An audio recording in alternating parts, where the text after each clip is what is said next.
Mida me siis teeme sul? No lähed, võtad pliiatsi ja paberi. Mis ma olen mingi kirjanik? Kuule, Kalkur, tead, kuule, mis sast...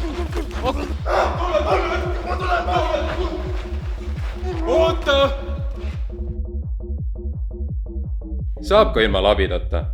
Vormista liiklusõnnetus mugavalt telefonis. Leheküljel avarii.lkf.ee Eesti liikluskindlustuse fond.